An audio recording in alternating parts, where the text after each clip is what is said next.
Uma terceira propriedade que nós gostaríamos de falar sobre funções afins diz respeito ao significado geométrico desse coeficiente que multiplica x, do A, conhecido como coeficiente angular da função afim.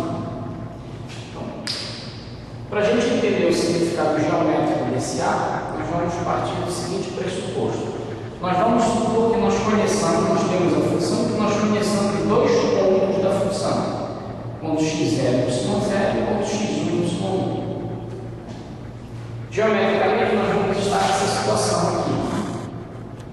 Nós temos o gráfico da função, nós sabemos que o gráfico da função é uma reta, e nós vamos supor que nós conhecemos genericamente um ponto x0, y0 e um ponto x1, y1. E eu quero saber qual é a relação do A com o gráfico da função, com essa reta que é o gráfico da função. Então, voltemos para cá. Se nós sabemos que esses pontos são pontos associados pela função, então nós sabemos que na hora que nós substituímos, por exemplo, x0 aqui, o valor que nós obtemos é o valor y0. O valor de f de x0 será y0. Então nós podemos colocar nessa equação, resumindo isso que eu acabei de dizer, dessa forma. Quando nós colocarmos x0 para o x, o valor que nós obteremos para a função será o valor y0. Portanto, nós temos essa primeira equação que relaciona x0 e y0. O y0 é a vezes x0 mais b. Analogamente, x1 e y1 são dois valores reais relacionados da mesma forma. Eles têm que satisfazer a equação da função. y1 igual a x1 mais b. Bem, dessas duas equações, nós vamos tirar a seguinte relação. Subtraindo os membros da primeira equação pelos membros da segunda equação, nós vamos obter o seguinte: y1 menos y0 igual a x1 mais b, menos os termos das baixas, menos a x0 menos b. Agora observe que nessa expressão da direita, o b cancela-se com menos b, nós ficaremos com ax1 menos ax0. Bem, nessa expressão aqui, o a é fator comum, nós podemos colocar em evidência, nós vamos obter finalmente y1 menos y0 igual a que multiplica x1 menos x0. E dessa expressão, passando esse fator x1 menos x0 a dividir y1 menos y0, nós obteremos que o a é y1 menos y0 sobre x1 menos x0. Então, o valor do a é y1 menos y0 sobre x1 menos x0. Todas as vezes que nós soubermos que uma função, que o gráfico de uma função afim passa por dois pontos dados, x0, y0, x1 e y1, esse nosso raciocínio já nos permite calcular diretamente o a, o coeficiente angular da expressão analítica da função. Basta que nós subtraímos as duas ordenadas, y1 menos y0, e dividamos pela diferença entre as duas abscissas, x1 menos y0. Agora, voltemos aqui para o gráfico, para tentarmos entender o que significa geometricamente esse A. Então, nós vimos agora há pouco que o A será dado por y1 menos y0 sobre x1 menos x0. Agora, geometricamente, o que é y menos y0? Y1 menos y0 é a diferença entre as ordenadas dos dois pontos que nós conhecemos. Este ponto está na direção de y1, este ponto está na direção de y0. Y1 menos y0 é essa distância aqui, é esse comprimento. x1 menos x0, de forma análoga, será a distância entre os valores das abscissas dos dois pontos, x1 menos x0. Se nós observarmos esse triângulo aqui,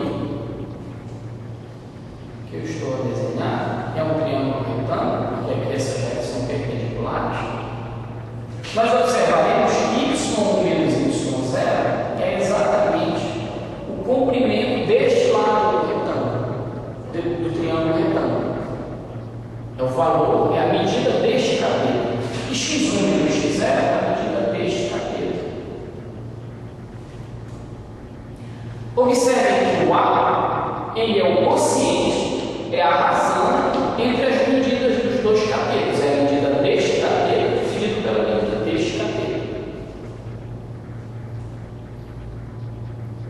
O conceito de razão entre as medidas de cateto, geometricamente, nos leva ao conceito da tangente de um ângulo. Vamos recordar que a tangente de um ângulo θ, num triângulo retângulo, a definição de tangente é a medida do cateto oposto sobre a medida do cateto adjacente ao ângulo.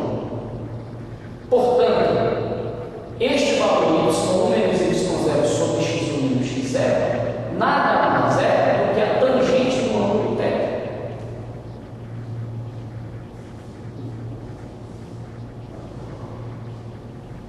Portanto, o nosso A, coeficiente que multiplica x, a representação geométrica dele é que ele nos fornece sempre a tangente do ângulo de inclinação da reta. Esse ângulo θ é chamado ângulo de inclinação da reta.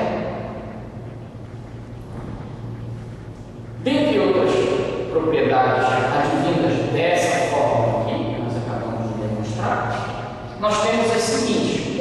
Primeiro, quanto maior o A, maior o valor da tangente θ, mais próximo de 90 graus o θ vai estar. Porque nós sabemos da geometria do triângulo retângulo que quanto mais perto de 90 graus estiver o ângulo θ, maior é a sua tangente. Então, quanto maior o A, mais próximo de 90 graus será a reta.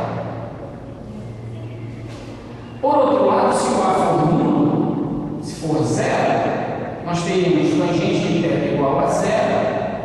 O ângulo cuja tangente dá zero é o ângulo zero. Portanto, esse θ teria que ser nulo. Ora, o que significaria esse θ ser nulo? Significaria que a reta seria horizontal. Então, se o A for zero, a nossa reta é horizontal. Agora, se o A for negativo, os ângulos que possuem tangente negativa, entre menos 90 e 90, são os ângulos negativos. Isso daqui vai nos dizer que, se A for positivo, o ângulo θ vai estar entre 0 e 90. E mais, quanto maior for o A, mais próximo de 90 ele estará, o ângulo θ. Se o A for zero, o θ é zero.